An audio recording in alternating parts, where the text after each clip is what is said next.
hindu tuati. Kodi ke dua me.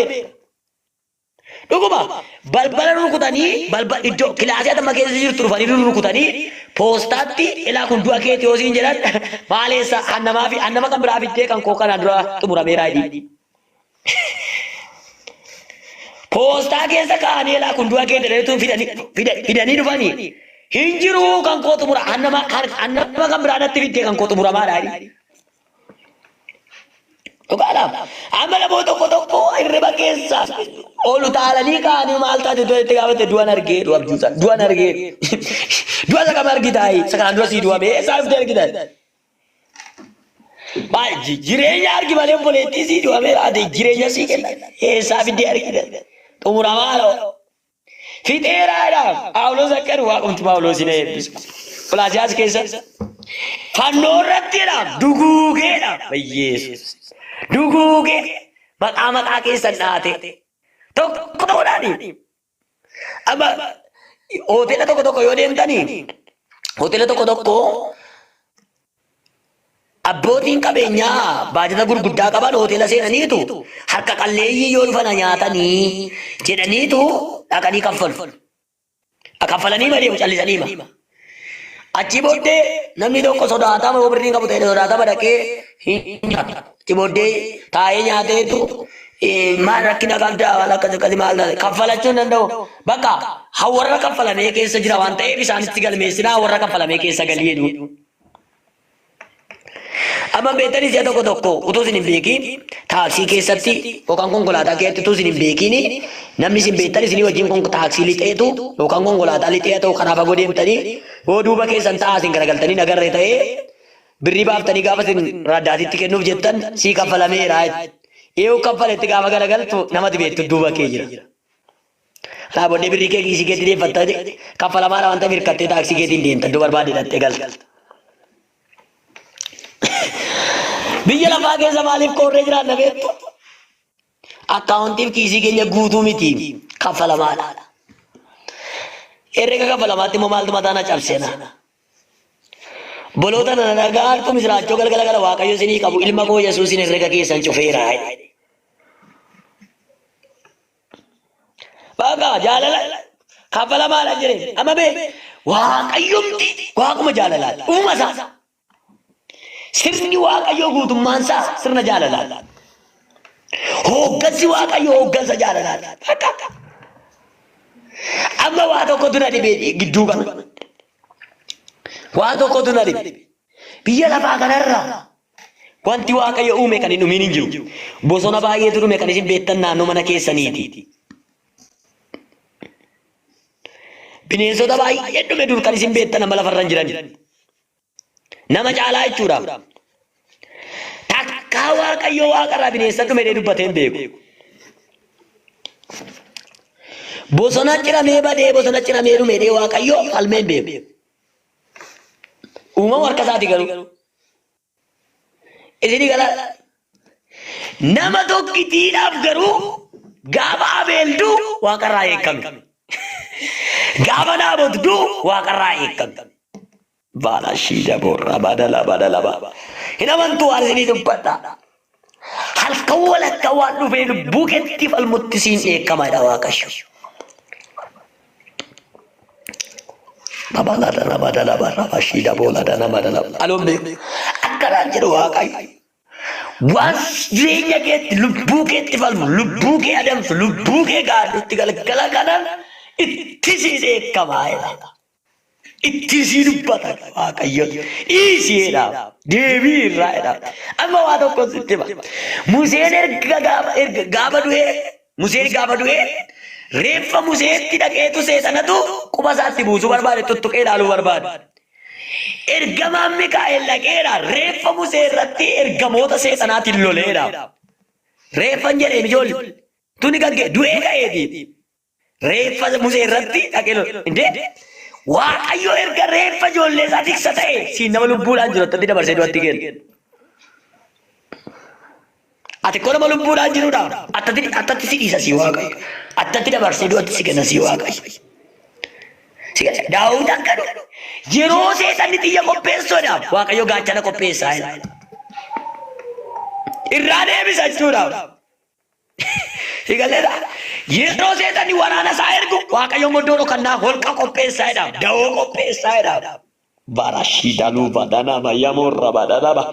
Amma sagaleen dhagaa Waaqayyo akkanaa jedhe akeeka seexanaa jalaa lubbuu kee dhoksaa jedha. Akeeka maaliin taayoo jedhe hunduu jaalala Yesuusin waan biyyi lafaa sumbii seexanni biyya lafaatti facaasu jalaa lubbuu kee dhoksaa jedha. Du'a, salphina, shaaddoo, balaa, gidiraa, gadda, waa lama abaarsa dhukkuba bara kee deemu waan dhaloota mancaasu hundumaa jalaa Waaqayyo gooftichi lubbuu kee dhoksaa jedha. Labadu kamorra bashida bola dana badala. Sagalee gurguddaa lama bifa sagalee raajiitiin gurra koorraa nagaa tokko Waaqayyo waan akka walakkaa lubbuu kee doorsisuttan akeekkachiisa sii kennaa.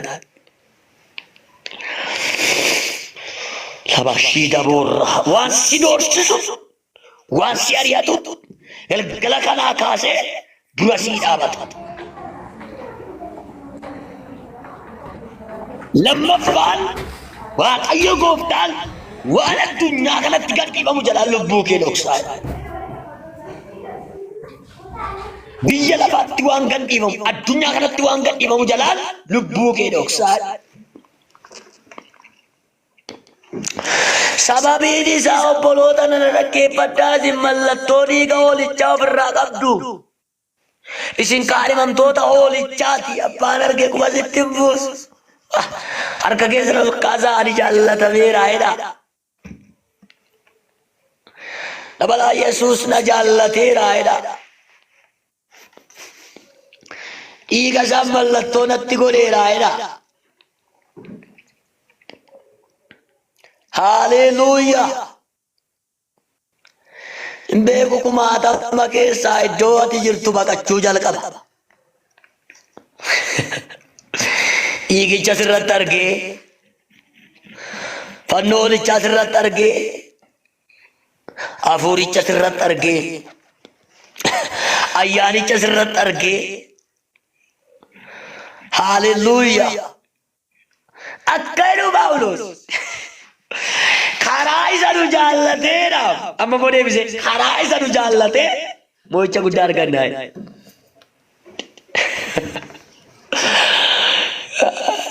Yesus karaa isa nu jaallate. Meeru badhaase karaa isa na jaallateera. Mo'icha guddaan argadhaa. Karaa eessuma kee, karaa daadaa kee, karaa abbaa kee, karaa harmee kee hin jedhu karaa isa si jaallate. Mee dhuguma amma jaalala Yesuus isinii galgala kana asirra teessumoo waama mala isinii ta'eefi isinii galee moo akkaataan itti isinii du'e isinii galee moo gatiin isinii kaffale isinii galee moo waama asirratti wal jijjiirtanii waa kadhattanii waama lallabni wayii ta'u waama faarfannaa wayyee daleeffamee ta'u walitti qaamtanii. Isinii galeera yoo ta'e dhuguma Waaqayyo Waaqa jiraataati gatiin keessan guddaadha. Gatiin keessan guddaadha. Biyya lafaa kana gatiin keessan guddaadha. Guddaadha gatii keessan. Walaa badala.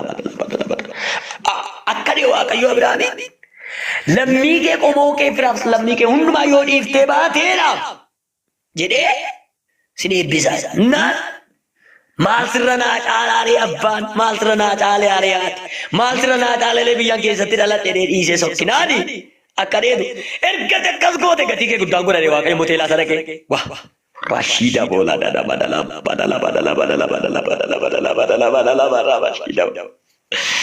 himbaata Abrahaameen maal laa gootanna sineeffisa waan gurguddaa sii godha yoo ati dhuguma biyya keessa abbaa kee bira kee dhiiftee baate garaa naa kutattee yoo ati naa baate ani nama guddaan sii godha sineeffisa dhabba kakuu afaan kee keessaa naa bahee caalaa zariin koo qomoon koo iddoon itti dhaladhe sittin tolle taanaan maalan keessaa godha reedhe achitti na barbaade taanaan iddoon itti na barbaade naquure naani ergati sokkitee guyyaa gaaf tokko Waaqayyo baay'inaan jedhee kophaa na baasee kophaa na dhiisee ni sodaan naani harka walakkaatu ni sodaatee jiru dukkana keessa gala Abrahaam nan irraanfadhee bilisa siin jedhee laamee gatiin kee guddaa ta'an gaachana keetiin sodaatiin.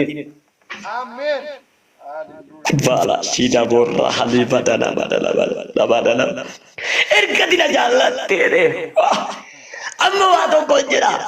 Galgala kaname ilma isaa isa jaallateen jedhee Yesuus Kiristoos maal sii godha beektaa? Gatii kee guddaa godha. Amen. Yesus ini. Gatii kee guddaa godha. Gatii kee guddaa godha. Hallelujah. Akkadee Waaqayyo abbaan ijoolleen eennan gara ilma koo ilaalaana maaliif ennaan gammachuun na keessa jiru guutummaansaa isarratti raawwatama waan ta'eef eennan gara isaa ilaalaa isin immoo la shida korro holiva dalaba maal jechuudha ennaani jaalalli koo hundinuu karaa isaa fiixaan baay'inaani Yesuus immoo nuttas galagalee akka jedhe akka gootani ennaani abbaan koo akkana jaallate anoo sin jaalladheera sodaatina. Amen. Yesus ini. Amen. Hallelujah. Amen. Akka abbaan koo na jaallate anoo sin jaalladheera inni abbaan koo sii taanaan jedhe isiniifis hin taa'edha. Kanaaf Phaawulos immoo xalayaa sana fudhateera dhuguma akka Yesuus jedheyyuu akka Waaqayyo jedheyyuu Yesuus Kiristoosii wajjin waan hundumaa Waaqayyo abbaa harkaa fudhanneerra jedhee Roomaa 8:37 irratti barreesse. Lawaashidha fudhanneerra jedha. Gadaa fudhanna jiru nuu kennama fudhanneerra jedha Waaqayyo abbaa wajjin. Eebba keessa jiru nagaa isa keessa ulfina isa keessa amma waa tokko humna jaalalaa keessatti amma humni jaalalaa maali yoo jettani tokko gaaddisa tokkummaati. Humni jaalalaa gaaddisa tokkummaati. Gaaddisa tokkummaati jechuun amma biyyi lafaa kun utuu jaalala amma namoonni baay'een kaaffee tokko keessa wajjin taa'u waliin jaallatanii waldaa tokko keessa wajjin taa'u waliin jaallatanii kwaarii tokko keessa wajjin taa'u waliin jaallatanii mana tokko keessa wajjin taa'u waliin jaallatanii.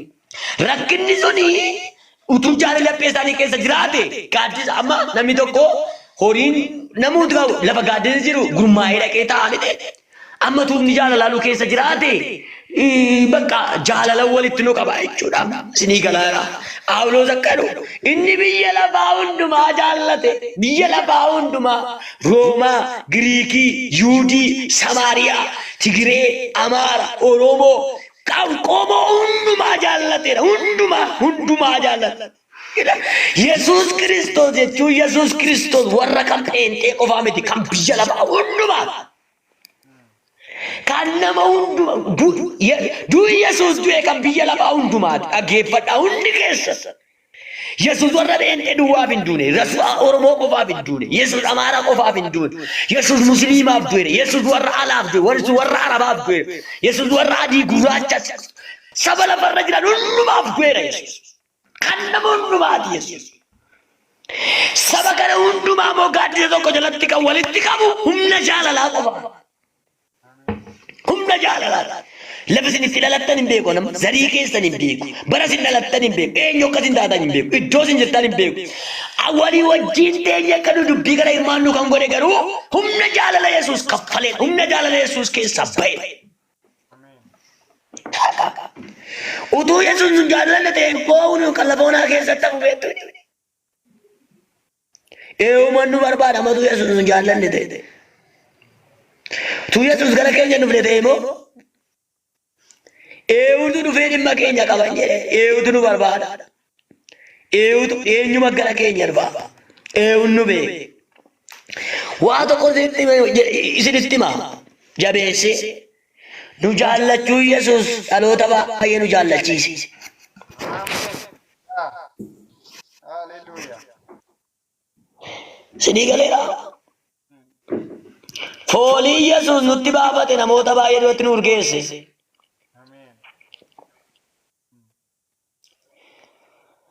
Gadi nutti jechuun isaa namoota baay'ee gad nutti qabe. Gara keenya dhufuun tokkichi Yesuus kumaatama gara keenya fide. Sinii galaa. Ifa tokkicha Yesuus nurratti ibseen ikkoo addunyaatti mul'anne. Akkan jijjiiramnetti.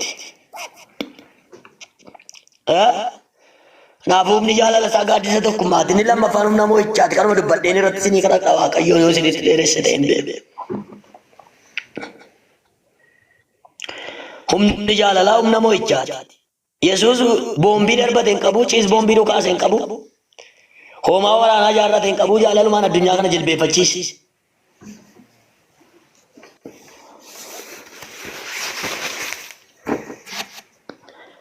Ini gara dhukaase tokko malee addunyaan kan isheen jilbeeffattee aangootti laatte Yesuus qofaadha.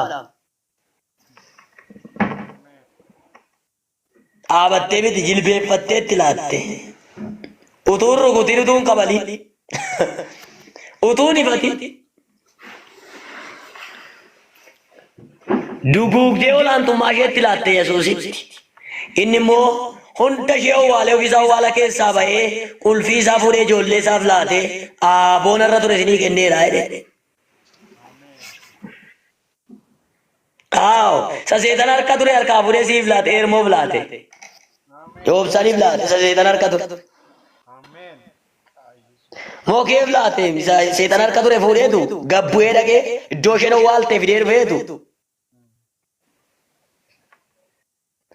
Si'oolitti gabbu'ee dhaqee qulfii ishee harkaa fuudhee har'aa kaaftee mana aangoo olaantummaa kanan seentu bulchiinsa kana si harkaa fuudheera jedhe.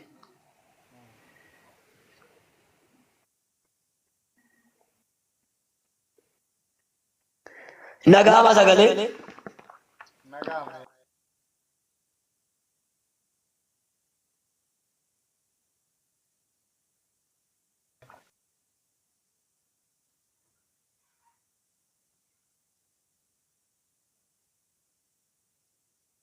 Porra bahali badana badala badala badala badala badala badala badala.